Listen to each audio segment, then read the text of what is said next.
نن زما استاد ملک وزیر اعظم د هغه چا سره ملاقات کوي چې د فرانس وزیر اعظم دی چې هغه زما د پیغمبر د حق خاکو حمایت کړو هغه معافي نه وغوښتلې هغه فلمونه خاکي چې زما د پیغمبر په ناموس باندې عمله وا هغه فلمونه خاکي چې زما د پیغمبر په عزت باندې عمله وا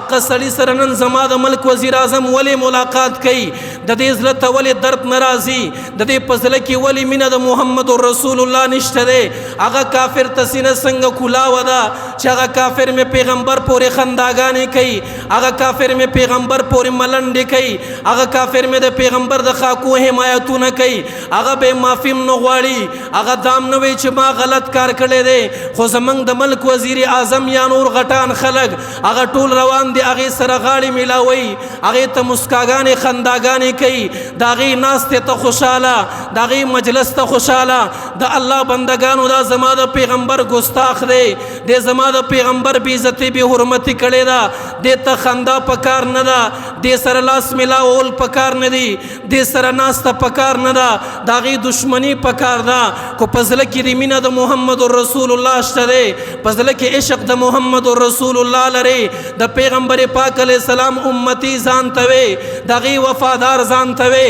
سبا قیامت کې د امام الانبیاء د شفاعت پتمای سبا قیامت کې د حوض کوثر پتمای سبا قیامت کې د الله د رضا پتمای سبا قیامت کې جنت غواړي د الله نعمتونه غواړي نن د ګستاخانو سره ملاقاتونه مکوا نن د ګستاخانو عزتونه مکوا د ګستاخ ته د سر سترګې په تلی کې کېدا د ګستاخ ته سترګې په سترګو کې واچوا وای چې زما د آقا نامدار بی عزتی دې کړې دا قسم په الله تر هغه وخت پورې ملاقات د سره نه کوما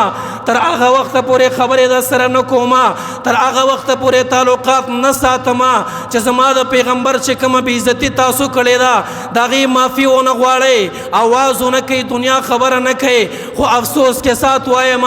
قسم نه چې په خله کې می جبې بند دي د پیغمبر د ناموس ته پر आवाज نشو کولای داغي د عزت د پر आवाज نشو کولای داغي د قدر د پر आवाज نشو کولای دا ګستاخان چې پیغمبر پورې خنداګانې کوي زما د قران پورې خنداګانې کوي د اسلام او شریعت پورې خنداګانې کوي د سې خلکو سره تعلقات مساتي هر سوال ختم کوي کو د ملک پاکستان په مخ کې ورځو کې د ملک پاکستان سب عزتي خلکو وکړه هغه مو په جیلونو کې واچول هغه تملاس کې اتکړې واچولې قسم په خدای د پاکستان د عزت نه د پیغمبر عزت سیوا ده د پاکستان د هر سنا د پیغمبر وقار سیوا ده دغه احترام سیوا ده څنګه چې د ملک ګستاخ دی په جیل کې چولې ده دا سه د پیغمبر ګستاخ سره لاس م ملاوه دغه سره کینه ما دغه سره ملاقات مکوا ورنه ثواب امام الانبیاء لخا مخا ورزو قسم دې په کوم سترګو به امام الانبیاء توایو